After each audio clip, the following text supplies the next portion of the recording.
자, 이번에는 2024년 연세대학교 논술시험 문제를 해설해보자. 2026년부터 2024년, 2025년, 자 3년간은 윤리학에 대해서 시험 문제가 나왔었지만 2023년 연세대학교 논술시험 문제는 기술에 대해서 물어보고 있네. 즉, 기술과 사회와의 관계에 관한 서로 다른 사람들에서 생각을 비교하는 유형에서 시험 문제를 물어보고 있다는 생각이 들어.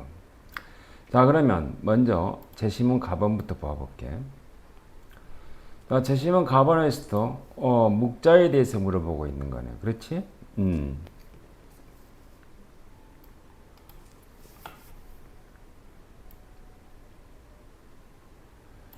자, 묵자가 공수반이라는 사나이가 초나라에서 운제라는 무기를 만들어서 송나라를 공격하려고 그래요. 그래서 묵자는 평화주의자였잖아.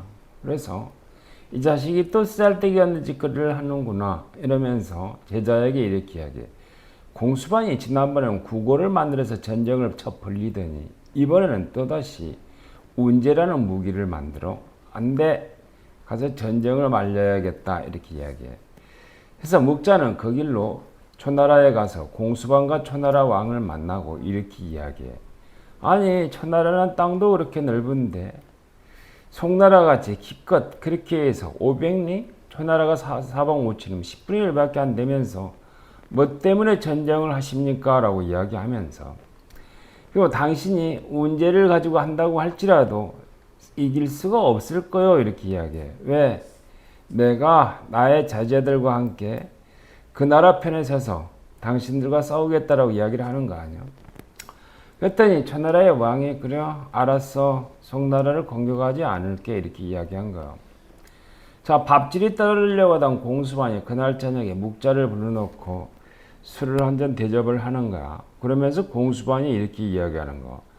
당신이 자꾸 이렇게 하게 되어지면 내 밥줄이 끊어질 것 같소 이렇게 이야기하면서 나무와 대짝으로 만든 까치를 만들어서 묵자에게 보여준 거.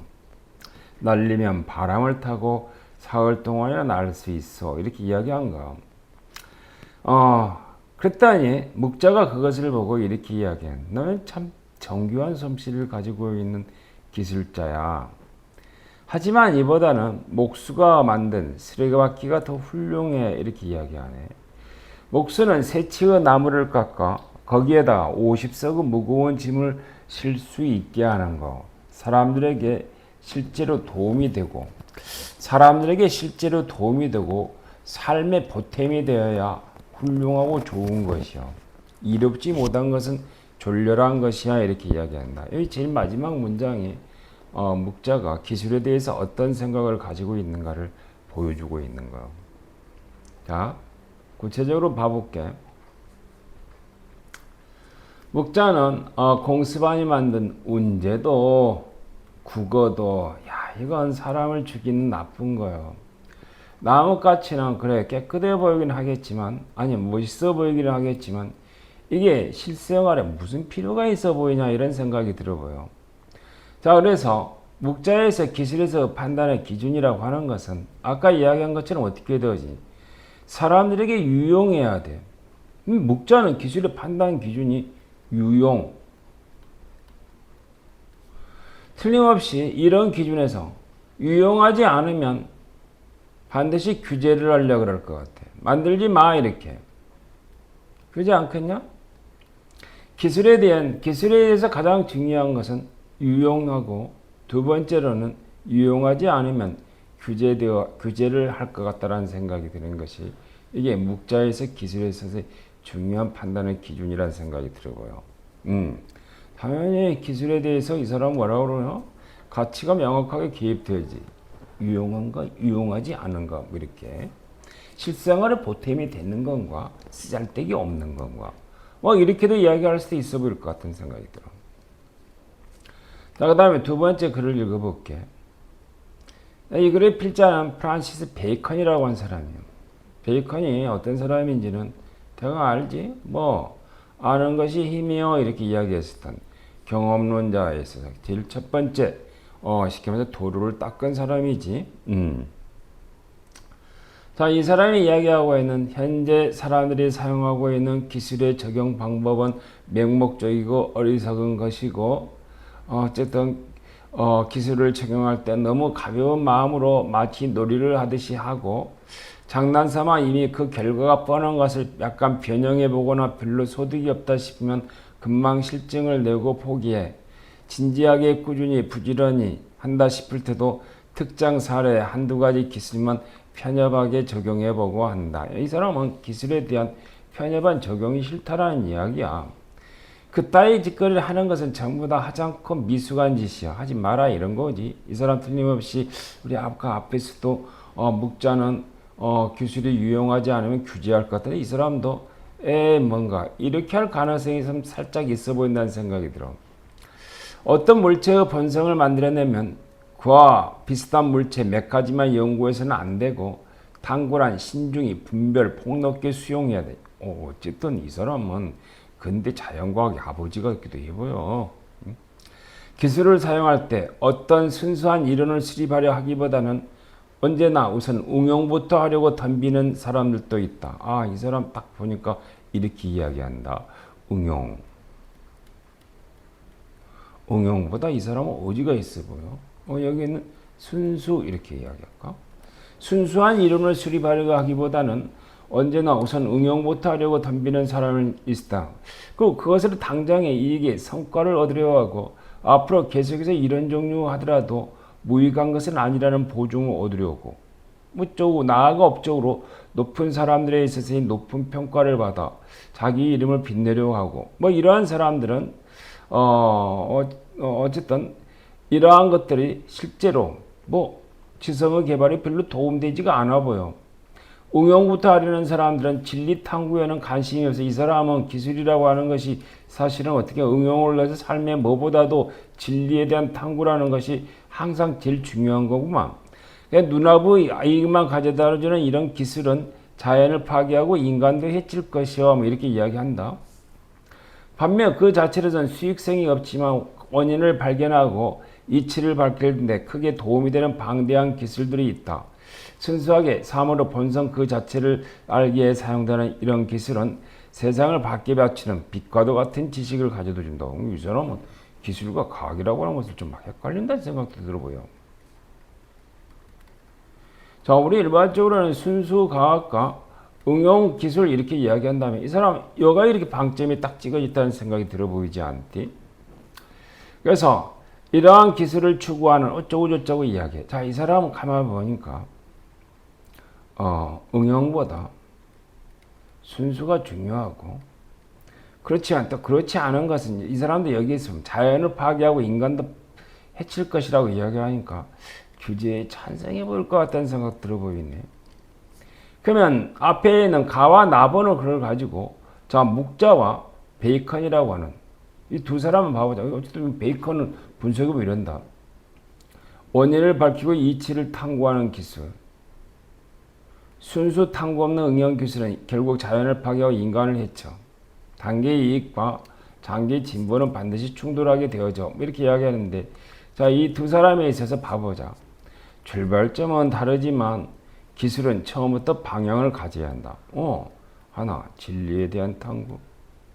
또 하나, 여기서 어떻게 되어지?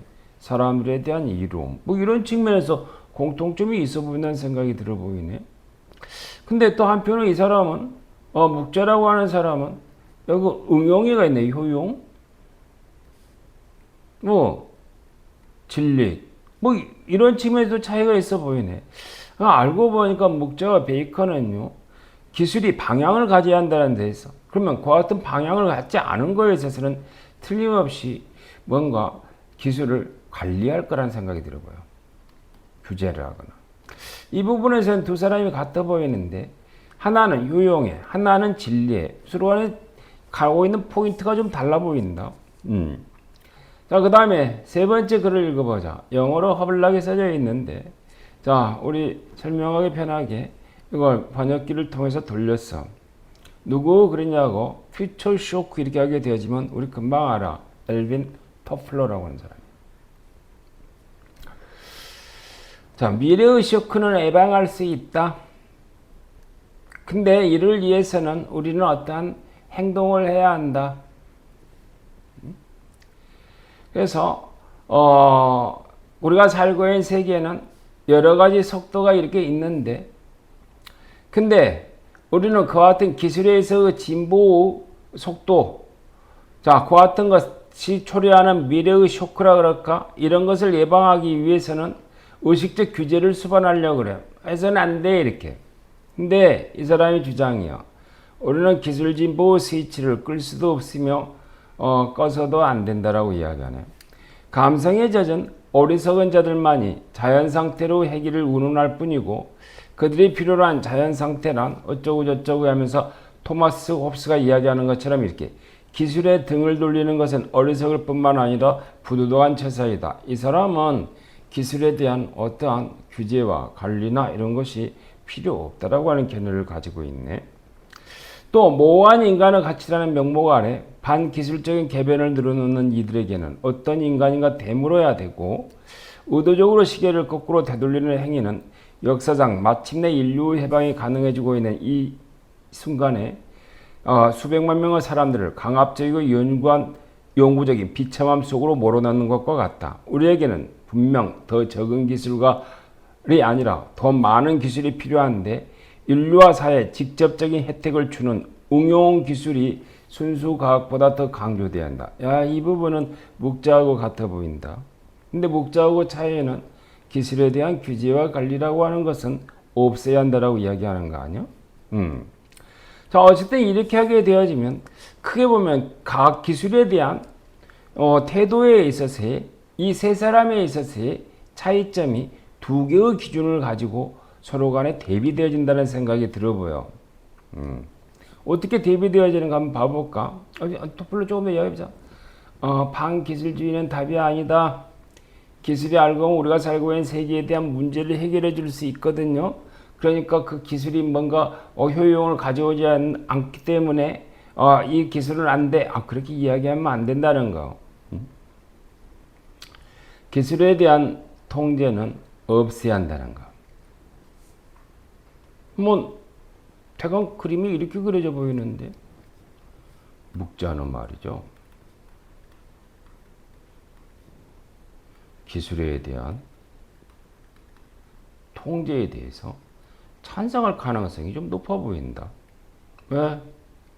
아까 그 공수반에 있어서 운제와 또 뭐라 그럴까 국어에 대해서는 허벌나게 많이 반대하는 거 보니까 베이컨도 기술에 대한 통제에 대해서는 아마 찬성할 가능성이 있어 보여. 왜?